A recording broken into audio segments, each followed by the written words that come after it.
Zhao Yanren, had an amazing ear for dialects. He was a polyglot, and he could do both the North and the South sounds. So he went to New York City with, some records in hand. In the same recording studio that Al Jolson was singing jazz songs, he recorded these records of the Putonghua sounds. So he successfully completed these records that were to be the reference materials for the teachers to teach. When he got back to Beijing, the language officials kind of scratched their heads and they sort of realized, well, wait a minute. It took this linguistic genius to be able to pronounce all of these sounds.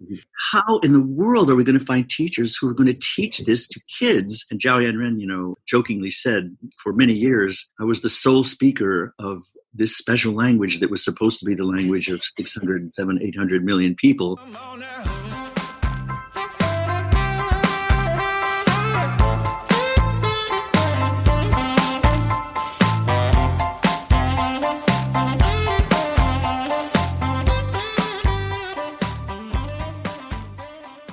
Thank you so much, David, for joining us again for another language version of the Geopats podcast. My pleasure. There is always something else.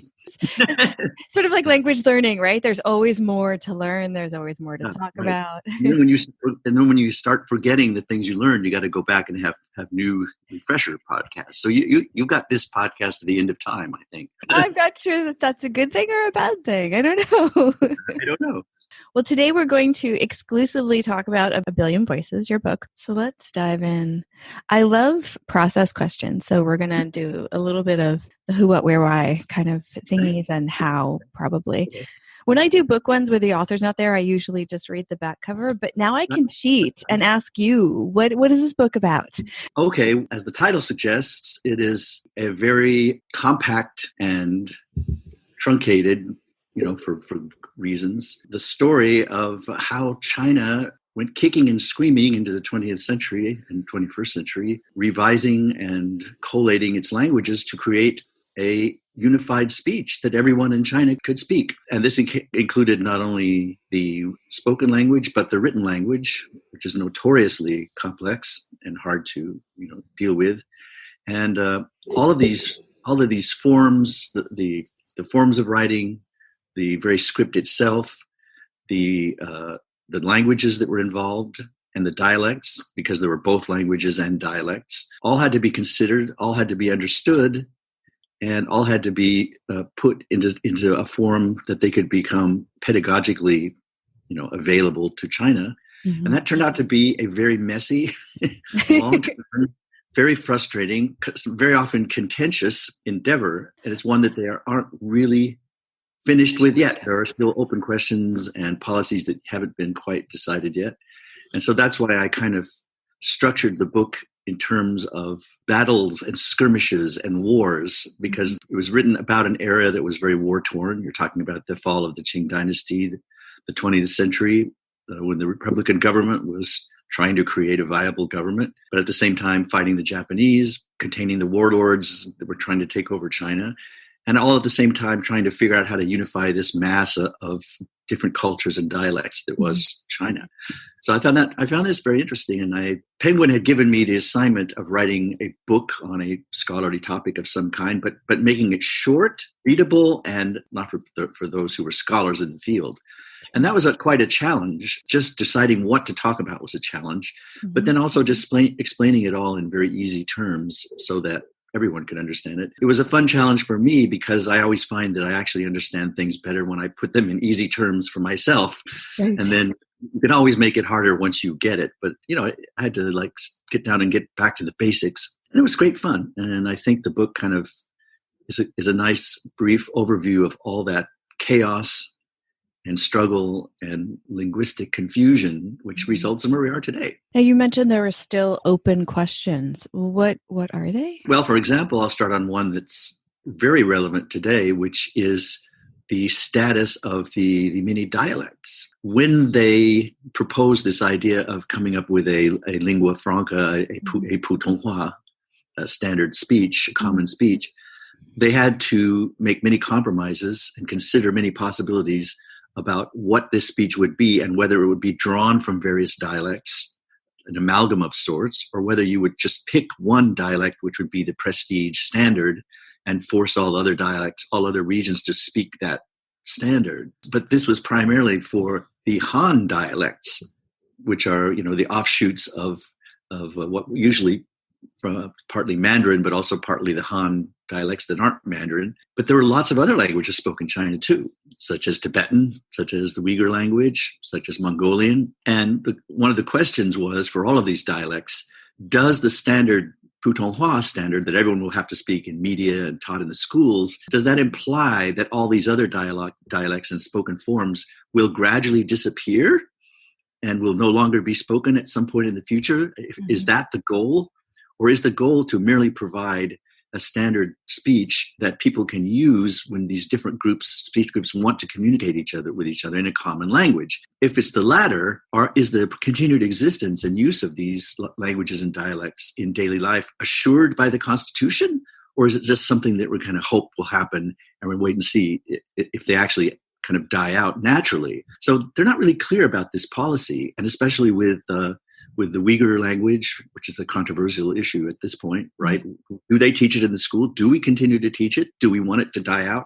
How much culture do we want there to be preserved? And a big part of how much culture you want to promote or preserve has a lot to do with your attitude towards the language, because the culture is embedded so much in the language that once you can't teach the language in the school, the culture dies out quite a bit with it. So these are some of the open questions not open questions I had, but questions that the government policy still has not decided. They're still a little confused about it. As someone who's about to leave a place I've been in for 3 years, I'm really starting to see China from a different perspective as I'm starting to get one foot out the door. And I'm very curious, as you're describing all of the politics within the language. I know you've been in China a long time, but people probably still refer to you as, foreigner and what have you. How far into the politics of language do you get? Do you feel you are rooting for one language versus another? And by language, I also mean culture and people. Or how much do you wrap the language politics around you, or how much do you just put it over there and study it and not get involved in it? Well, since I don't actually go out in the field and do hands-on work teaching the common language or doing surveys right now, I think there's just some obvious feelings that linguists, scholars, and then people who are just interested in culture have, which is that we don't like to see the death of languages and cultures. That's one of the sad things about modernization. Right now, China has a lot of languages and dialects, and of course, they're trying to promote the common one, the Putonghua, that everyone is required to speak. So that's good. That's the aspect that everyone can get behind, because everyone needs to be able to speak a common language. It's a handy thing for a large country. The question is, what is the fate of these other dialects? If those dialects, because of the vast use of the common language, start to die out, then that's a little bit sad, because that means that not only these sounds and these linguistic aspects are dying out, but what with them dies out part of the culture, because so much of the culture is embedded in the language. So the question is, how much do we try to maintain those languages while at the same time getting the people able to speak the common language? That's the challenge. And sometimes in the interest of everyone speaking the same language, the government will go way overboard and try to actually squelch the other languages, restrict their usage, and force everyone to speak the common language, which after a generation or two results in the death of the language and part of the culture. And that's a sad thing. So I think in terms of politics, this is the struggle we have. We need to try to give the minority languages the rights that they're given in the Chinese Constitution, which is the right to continue and promulgate their own language, their own culture, and their own religion. And that would be a good thing, to preserve that at the same time as creating linguistic unity, which they want to do. Wow. It is. This could probably be its own episode, if not series, right? I mean, that's very, very sticky. But let's go back to the origins of the book. Why did you write it? Was it because Penguin, like you said, reached out to you, or had you been thinking of something like this for a while? I had been researching this topic for a long time, just for fun, and had written some brief articles touching on these issues. But Penguin approached me and said, what would you want to write about? And I thought this was a great story that had not been told really in simple form in one book. And I thought it was a challenge and it would be fun. And so I did it. And in the process of doing it, I actually uncovered a lot more interesting facts, mostly about the interesting people that are involved in these language wars, who were very, very interesting and sometimes very cantankerous and irritating scholars who had strong opinions about things. So there were some battles that took place. Were there any people that you weren't aware of that you found out in researching and writing this? I wasn't too much aware of some of the May 4th people that I just heard their names, but one of the people who was in charge of the language conference that they held in 1913 to unify the pronunciation, one of the heads of that conference was a guy named Wu Zhihui, who is a fascinating person that I didn't realize he was such a curmudgeon, such a firebrand with such strong opinions and such a foul mouth. I mean, if he didn't like something, he would curse them out in language that would make Louis C.K. blush. So that was fun, actually, to find that these were not just abstract academic issues. These people really cared about it. Well, okay, wait. Let's backtrack. How did you find out that he had that kind of foul mouth? Like, what kind of documentation or things did you find that showed that? There would be some mention or brief quotes or something here and there, but there's all sorts of letters and stuff that are not translated that scholars will translate. So I found a few quotes in some of the books on Putonghua that I was reading, but a friend of mine, Chris Ray, was writing his book about humor and satire and comedy during the Republican era, during the 20s and 30s. And Wu Zhihui was a writer and also a sort of a polemicist that had to do with publications. And he did some study and was able to reproduce and translate some of his most outrageous quotes. And I went, oh, these fit right into this portrait I'm trying to paint of him. And so I just borrowed those and put them in my book. We're all looking at the same things. I think the interest of this for historians is that you had all of these wars going on and skirmishes about power, about governance, who was going to be the next leader of China, who was going to defeat the Japanese, what to do about the warlords. And at the same time, there were all these language battles going on, but between the same people. But language was one of the issues that they had to wage war about. So what I had fun doing was overlaying these language wars over the pathway or the trajectory of the actual physical battles that were being waged. It's quite interesting. And you did make it very accessible for folks. I mean, I must say, I've touched a few different things throughout the 3 years of trying to learn Mandarin, and a lot of the history stuff just kind of, I tune out pretty quickly, but the way that you blended the people really, really stuck out. The people and their emotions attached to the language and the politics in the country and just all of that together. And there are funny bits. I mean, I have a permanent tweet on my social media planner for that. I think you saw it the first time I tweeted it. For example, on page 47 of the book, you say that Chinese is phonetic. In the way that sex is aeroic. Technically true, but in practice, not the most salient thing about it. And that is not something that I expected to read in a book about the struggles with the Chinese language. Chinese language, yeah. Right. So there's moments like that are really, really, really nice to read. When you started to write, when you pitched it to Penguin and they contacted you, you came up with the specific idea. Who did you envision reading this? I really did try to make it accessible. I tried to explain even the complications of how characters do express sounds and these things, which is really hard to explain. But I envisioned someone who had maybe tried to learn Chinese or did know some Chinese or had struggled and failed and gave up Chinese, or who just had a friend or a son or a father or a sister that was learning Chinese and kind of knew about it and just wanted to know what all the fuss was about. Why was it so hard? Why was it so tricky to explain all these issues? And I thought Penguin took this as a challenge that we should produce these books that actually would express and communicate these important ideas in a simple way, that in a size that you could read on a plane trip. So it was a big challenge because I had to throw away a lot of stuff. Yeah, I envisioned the people that wanted to know more about this.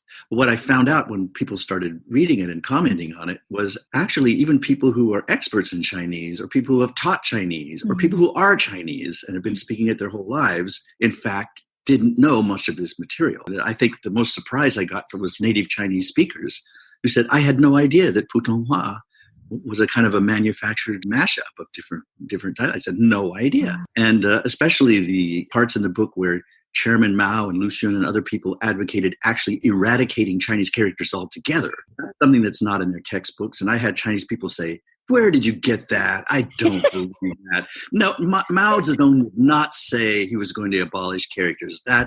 Come on, you foreigners come up with the most nonsense, fake news. I said, nope, look it up. So that's why I was very careful to quote all of those directly rather than just allude to them, because they said it. And I think that's interesting that people go back and like rethink the whole aspect of the language, and they see it in a different light. Who do you think ended up reading the book more from the contact that you've had with readers? People who grew up with the language, or people who learned it or were curious about it later on? I think a lot of people read it who are linguistically inclined and somewhat interested in China politically or linguistically, and found it easy to understand some issues that they would not normally have been able to delve into because they would have had to read big, thick books on the subject. It was actually reviewed in The Economist, and a very good review too. And obviously the reviewer was not a trained linguist, but he or she, because we don't know who wrote it, was just taken by the idea of this large country that had this language problem and saw parallels between other countries like India and even Europe in some cases, and this struggle to patch together a common language from all the other dialects. I think probably some of the people who appreciated it the most were not necessarily language learners, but people who are really interested in the dynamics, the political implications of language learning. It was also reviewed in the China Daily, and I know a lot of Chinese people have read it and even have written blogs about it, sometimes criticizing it. So yeah, I think it's a mixed bag, but the main thing, my students, for example, people learning Chinese, find it a little bit like my article about why Chinese is so damn hard, that it sort of vindicates some of their longstanding doubts about this agenda of learning Chinese. They tell me things like, I never really understood why it is that the characters are so hard for me to remember and learn, and why they had to be written this way, and why they didn't just adopt a system of an alphabetic system. And now I sort of get how hard it was to do that, and why they compromised and why they did that. So I think for a lot of people, it just made them feel, it's a way of kind of understanding why we have to go through all this complexity. And you find out they didn't have much other choice. They were just constrained by the history, the inertia of the language, and other things. And so Chinese is what it is, but it is for a reason. And now people kind of know about that. We've talked about it before. Actually, it comes up in almost every episode on the language show, is the difference between the spoken language and the written language. Right. It really, really feels like two different languages when you're learning it. To me, I think of the book also as the overall story of how China struggled mightily at the end of the Qing dynasty in the 20th century to pull its language from the written page to a living spoken language. Because so much of the written language was not meant to be, was not conducive. It was not spoken. It was not colloquial. It was not meant to be. It was the spoken language was not merely a record of the written language, and the written language was not merely a record of the spoken language, like it is with most other languages. And the written language was, by and large, incomprehensible to most speakers of the ordinary language. Their task, and the May 4th movement did this, was to pull all of those linguistic tendencies and structures into something that would serve the ordinary people as a living language, and not an elite sort of tool that only scholarly bookworms could use. That was a tough thing to do because there was a lot of animosity toward that. People thought that this literary language should go on forever because it was so beautiful and it was so complex. But the May 4th movements and the people who were advocating language reform were saying, Wenyan is all well and good, and all these beautiful calligraphy characters are all well and good, but we need to get the average people into a stage of literacy so they can actually function as civilized human beings in a culture. And to do that, we've got to radically change it so that language is a tool for communication and not a museum piece, which it had been. And that was a huge struggle, and that's what I think comes across in the book, that at every step of the way they had to make lots and lots of effort to change people's minds.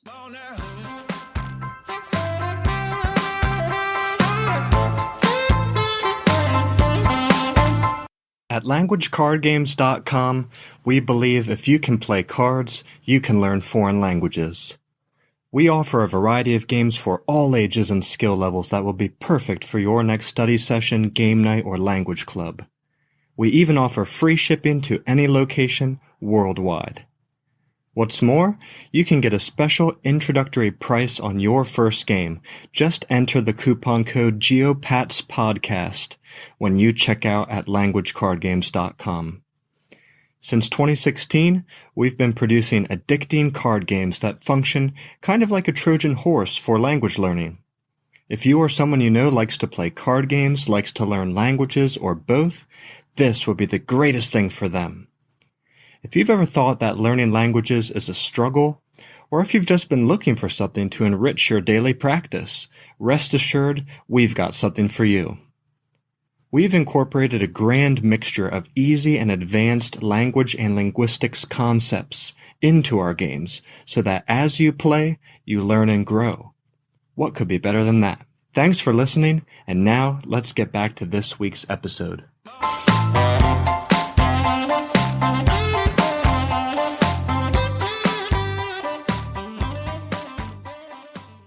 In a lot of language learning resources for beginning Mandarin Chinese language understanding, people keep saying, Putonghua is based on the Beijing dialect, blah, blah, blah, blah, blah, blah. Is that really true? Yeah, well, it is. It is true. Based on, or very much so based on? No, it's true. What we call Putonghua is sometimes lazily just lumped in with Mandarin or with Guoyu or these sorts of things. The reason that we have this problem is that when these language committees met for the first time, they wanted to come up with a common language. And rather than just choose a dialect that already existed, they decided that they should pick and choose some of what they thought were the best, the sort of elevated, the more sophisticated forms, speech forms, and beautiful sounds that were parts of several different languages from the North and South. So they came up with a sort of a Frankenstein language that included some of the northern dialect and some of the sounds from the southern dialect, the Rucheng. So they created this language that no one ever spoke, and they said, this is going to be our common language. It's a compromise between the North and the South, and now it's going to be our natural language, and we have to teach it. So they got someone to make phonograph records, so they would have the phonetics on records so the teachers could listen to that and teach it to the students. And it proved to be so difficult that the first guy they had to do it couldn't do it because he couldn't do the southern sounds very well. So they finally got a linguistic genius, Zhao Yanren, who had an amazing ear for dialects. He was a polyglot, and he could do both the North and the South sounds. So he went to New York City with some records in hand, and in the same recording studio that Al Jolson was singing jazz songs, he recorded these records of the Putonghua sounds, the 6,500 syllables of the language, and he could do it. He was a polymath and a translator. He's the one who translated Alice in Wonderland into Chinese and Through the Looking Glass, and he was a translator for Bertrand Russell and John Dewey and so forth. So he was a genius. So he successfully completed these records that were to be the reference materials for the teachers to teach the sounds of the language. When he got back to Beijing and had these records, the language officials kind of scratched their heads and they sort of realized, well, wait a minute. It took this linguistic genius to be able to pronounce all of these sounds. Do it. How in the world are we going to find teachers who are going to teach this to kids? And what to say that they can even learn it? Because this is not an existing language, and they're going to have to learn. They're going to have special teachers who can speak this language, and we would need hundreds, tens of millions of them, perhaps. And here we only have one. So how could they teach all of China with one speaker? And Zhao Yanren, jokingly said, for many years, I was the sole speaker of this special language that was supposed to be the language of 600, 700, 800 million people. And he was the only one who could speak it. What a task. And of course, this goes to show that people were kind of stabbing in the dark. They had no idea what they were doing. They had no really good solid knowledge of linguistics and how to go about doing this thing. It seemed reasonable at the time. But so in the end, what they did was they gave that up sensibly. They said, I guess we better do the obvious thing, which is to just choose a language and a dialect that already exists and just teach them that, because that way you have lots of native speakers. So they said, all right, we'll choose the phonetics of Beijing dialect, but we tamper with it a little bit and we leave out some of the sort of Beijingisms, the very idiomatic sorts of idioms and things, clean it up a bit, incorporate the more sophisticated and broad vocabulary of the northern dialects, the Mandarin dialects in general, and these sort of qualities of vernacular literature, which are supposed to be the epitome of this Mandarin speech. We plunk all those together into another Frankensteinian thing, and then that will be Putonghua. So it's still a kind of a hodgepodge of compromises of this and that, but at least the phonetics are basically based on Beijing Hua, so there we don't have to worry about that anymore. So yes, people will say, isn't Putonghua just Beijing Hua? Well, yes and no. It is. Beijingers can understand somebody who's speaking Putonghua, but it's not exactly the same language. There are words and phrases that are not in Putonghua that Beijingers say all the time. Is there a lot of stuff written on Zhao Yanren? Because he sounds like a really fascinating character. He is. He is a fascinating character. But there aren't that many books about him. His own books are still delightful to read because they're linguistics textbooks, but they're written in a very accessible style. There are articles about him. He has autobiographical writings, but no, he deserves. In fact, you've given me a good idea for a book. Hurrah! I think I should write Diane's biography. That would be very fun. FUCCIO is how to write my last name in case you put it in. Just kidding. I'm just kidding. I'll dedicate the book to you. Aww. You can be my first reader. But no, I think that would be. I think that would be a very, very good book, and I'm the one to write it. I should do that. Yeah, I think you should. That would be amazing. I remember reading that part of the book, and it really just so many of the characters that you brought, not characters, see, that's the thing. So many of the people that you brought out in talking about the struggles with the language really, really, really, really were like people in the room with me while I was reading it. And that's not easy to do when you talk about politics and language. It's easy to get caught up in the visualness of the language and the politics. The book. That's what I think I wanted to introduce. The joys of the book was to introduce these people because they were quite like Zhou Youguang, who's the father of Pinyin. He was a banker. I mean, he was a capitalist. Yeah. He was a banker. He wore rich clothes. He was taking ocean trips, with the Queen of England and Paris. And because he had studied economics, the party wanted him to come back and sort of be on the team as an economics advisor. And he wasn't even a Communist Party member, but they really brought him back. So now he was back in Beijing. And then because he was sort of an amateur linguist, they wanted him to do this Pinyin, devise the Pinyin method. And I love the quote from him. He said, he wasn't a professor of linguistics or anything. He said, but I can do that, but I'm an amateur. And Zhou Enlai told him, we're all amateurs. None of us know what we're doing. Yeah, I have tagged on page 75 where I believe it was him who said, we spent 3 years developing Pinyin. People made fun of us, joking that it had taken us so long to deal with just 26 letters. That's right. I love that. I was like, yeah, wow. It's just amazing. It's like we learn this stuff, and then you don't necessarily, as you're kind of, experiencing the language itself and trying to grapple with the different aspects of it, you don't necessarily think of the history of it. So I think this is like a beautiful companion that should be like a prerequisite for starting to learn Chinese. Well, for those struggling with the language that have noticed that the so-called biaoyin sections of the characters, there's one that's supposed to give a radical semantic meaning, and there's another that usually will give the sound. But it's never reliable. It gives you kind of close to the sound. The tone's not right, and usually the phonemes are not quite correct. Yeah. I, for one, was very frustrated when I first started learning, saying, what are these sound components are so unreliable and sometimes even misleading? Why is that? It just was so maddening that we didn't have a reliable way of guessing what the sounds of the characters were. And this book, for those who are worried about that or wondering about that, this book explains why that's the case. Mm-hmm. Why you have so many things that are the actual phonetic component, but they don't really function that way because the sounds aren't close enough to be reliable as a hint. Yeah. And that's one of the frustrating, unscientific aspects of Chinese script that makes you want to tear your hair out. Explains that, don't tear your hair out. Your hair is valuable. This was for a reason. And once you know, you can use what you can use and throw away what doesn't work. I imagine people ask you questions about the book, and we've already been over part of that. But what do you wish people would ask you that they never do? I'm sort of interested in the future of these dialects. And at the end of the book, I speculate about it. And I think I have some pretty good ideas about what these dialects are going to look like in the next 100 years, maybe. Mm-hmm. Some of them are going to die out.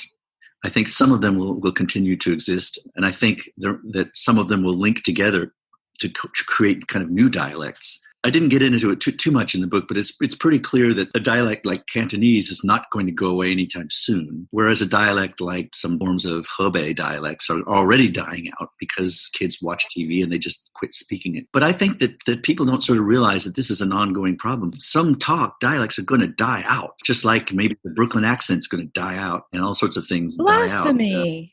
Yes, I sort of wish more people would would actually study that or take my book as a jumping off point and try to think a little bit about which dialects are surviving and which ones are likely to survive and what it would mean if they were to die out. Of course, sometimes it's just an accent that's dying out, but in other cases, like Cantonese, it's another language that dies out. If Texas people quit talking like this and one day and they watch a lot of TV and stuff, and then they start talking like an NPR announcer, that'd be sad, but it wouldn't be a loss of a language. It'd be the loss of a kind of a sort of interesting accent that was had cultural aspects.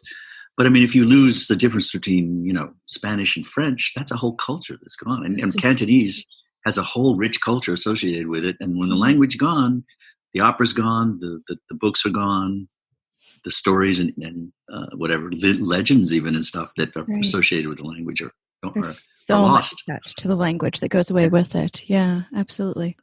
I have a regret about the book, which is that some people have said, I don't like the way this book kind of sides with Chairman Mao and some of the other people who were wanting to eradicate the characters. The author seems to wish the characters had gone away, and he reveals that he actually always hated them and is sad that the characters weren't abolished when Mao had the chance to do it, and this kind of thing. I think that's my fault because I sort of put myself into the historical context a little bit too much. But I wish I had added something in there that said my feeling about the characters now is that in fact they don't need to be eradicated because we have these new technological devices. People don't need to learn to write them, every single one, like they used to. The characters are really quite beautiful and rich and semantically and semiotically interesting. It would be cool if they can stay around. They're easier to read than they are to write. Some studies even say that Chinese readers can read them quicker than readers of alphabetic systems. So I'm not against the Chinese characters. I don't want to eradicate them, but I do say that we should be very careful how we teach them, because if you don't teach it in the right way, it can be very slow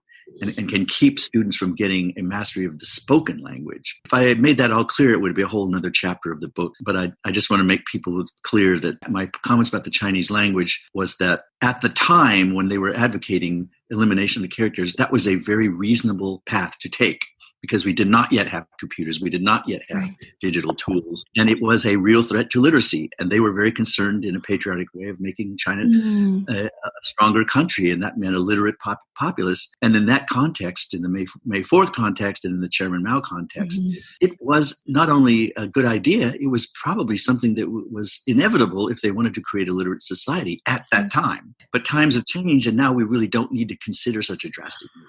I'm sure you've heard these purists that say, well, if you can't write the characters, you don't know it. Right. So, I mean, I agree with you. It's a lot easier for me to type. I do the pinyin input when I type in the language, and then I pick the character. But a lot of people, fall on the side of, well, if you can't write it with no help at all, then you really don't know it. And then it's not real. Like you aren't actually fluent in the language. That way of thinking gives everybody an inferiority complex. Right. And it makes me and everybody want to give up because, oh my God, if I have to really remember how to write all these characters, then I'll never really learn them, quote unquote, learn them. But the point is, when you see so many Chinese people who also can't write them, struggle, and yet they can read them and still use them in everyday life, you think maybe this is a special case where this is a language where you really don't need to learn to read, write, and speak equally.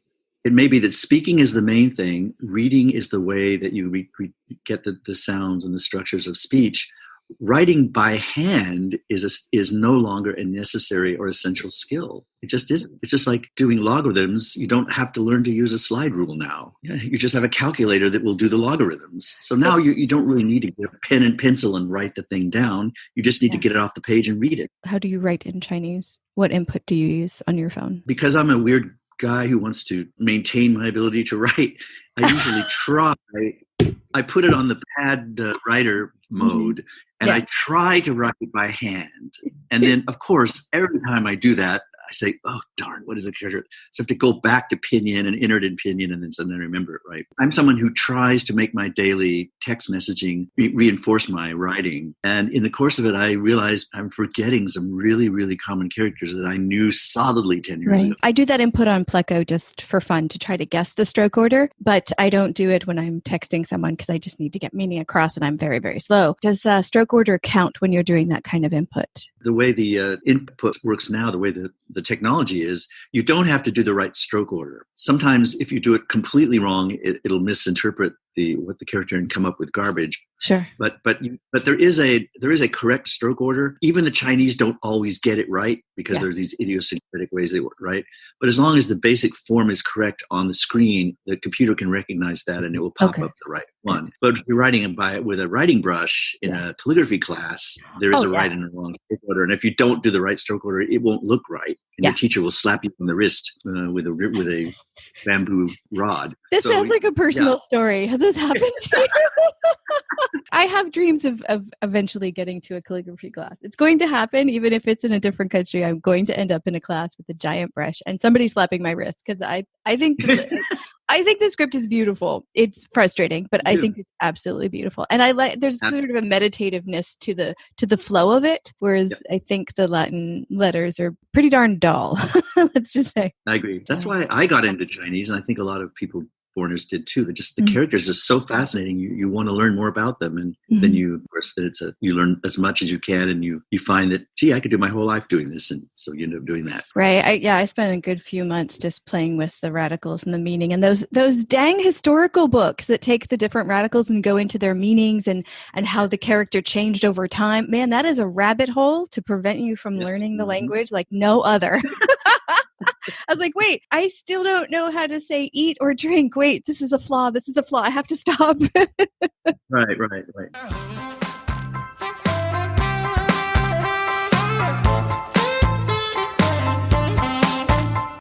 Are you learning Chinese but finding it hard to understand what everyday people are talking about?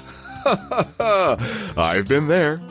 Hi, I'm Josh Ogden Davis, host of the Mandarin Slang Guide podcast. When I started teaching myself Chinese 10 years ago, I was frustrated by how all the best and most interesting Chinese words were not in my textbook.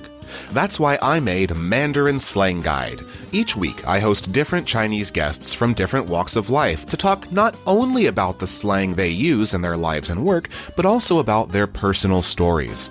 I've talked with a business leader, a famous podcaster, and a queer filmmaker and activist, among others. I've learned so much from doing the show, and I hope that you can come and learn with me.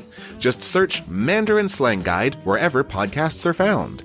Mandarin Slang Guide, MSG, the Chinese learning podcast that tastes great and probably isn't all that bad for you. See you there.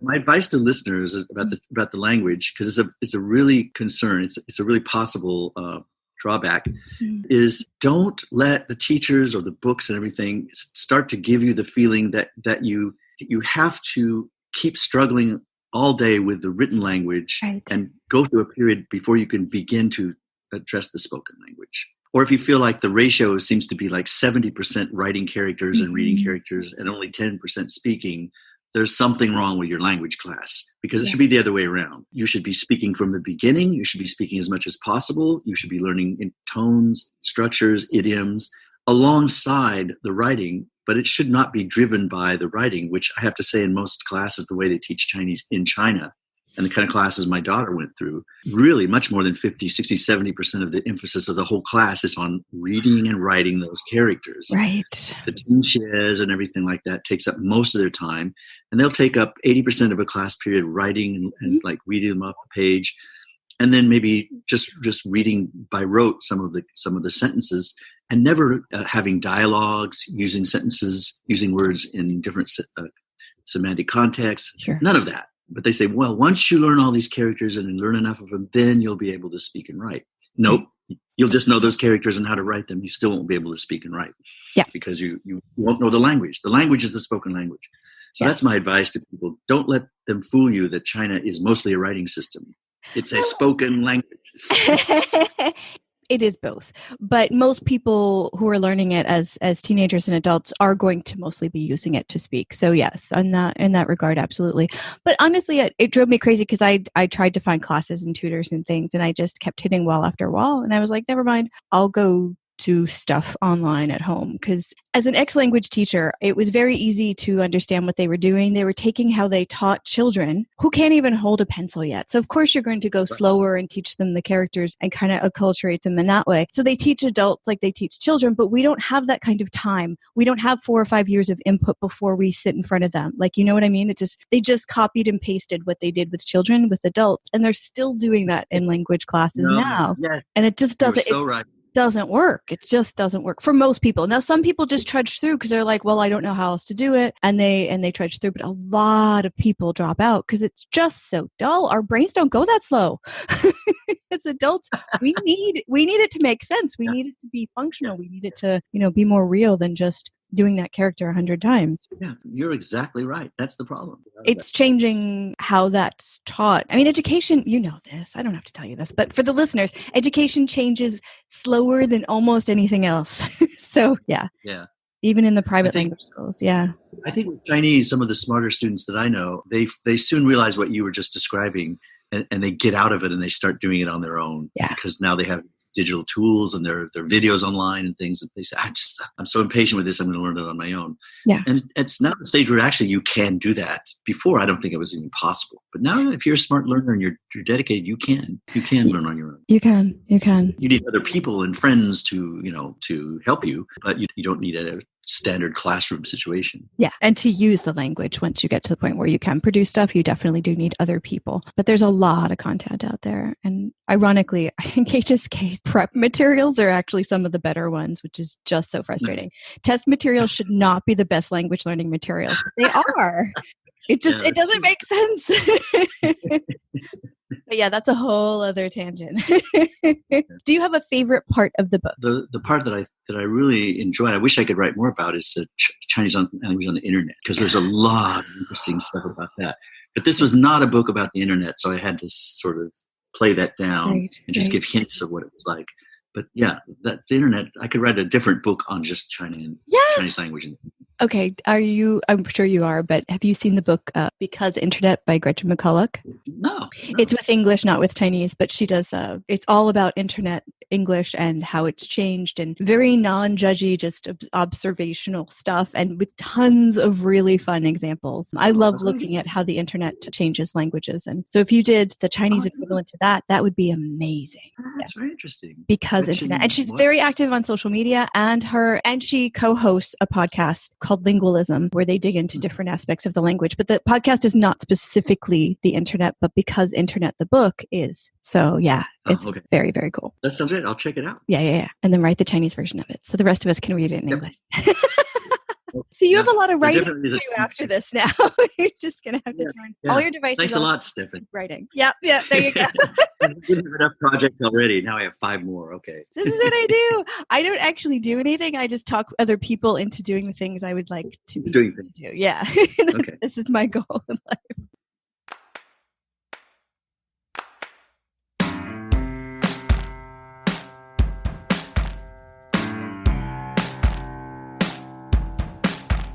What a dream, can't you see what a lazy life can be? When you sleep all day long, don't you know you're doing wrong? But success, take a guess, always happy to do less.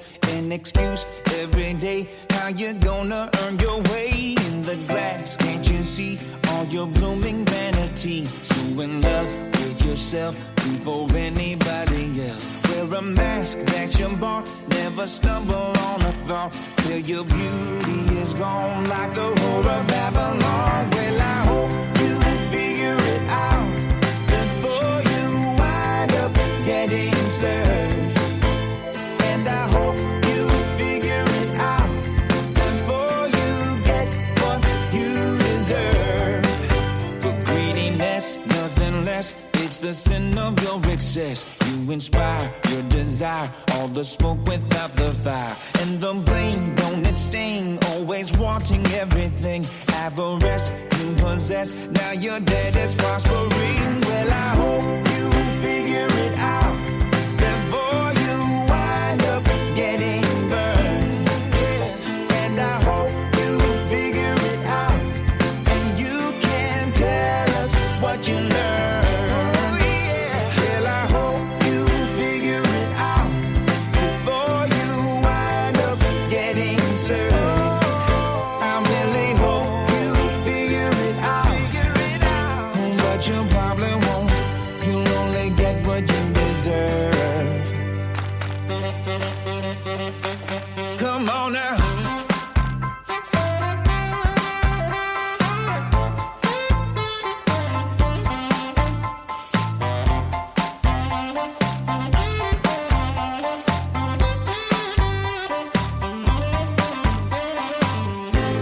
the world ever change?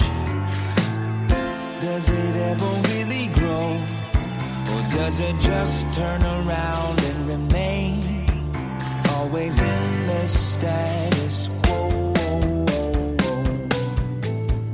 Black and white, so uptight, always looking for a fight. Seeing red, lose your head like a stick of dynamite. Here's your gauge, set to rage, demonstrate your mental age. Just a tool with some drool, like a bully out of school.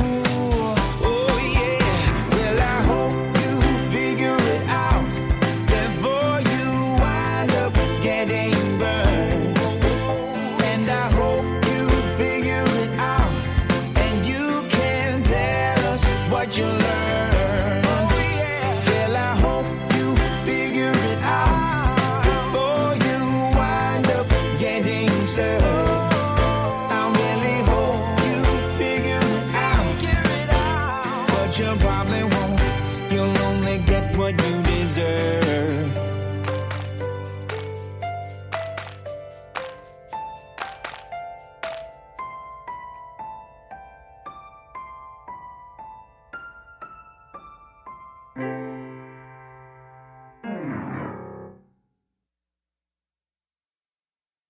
Membership fees apply after free trial. Cancel anytime. You know what's wrong with health and fitness? You weaponize it against yourself. Why didn't you go to the gym today? You're so lazy. Why did you eat that? You have no self-control. Stop it. At Beachbody, we think training and caring for your body in a way that works best for you should be about loving yourself. Let us help you without all the judgment. Here's how. Go to beachbody.com to claim your free membership and start feeling great.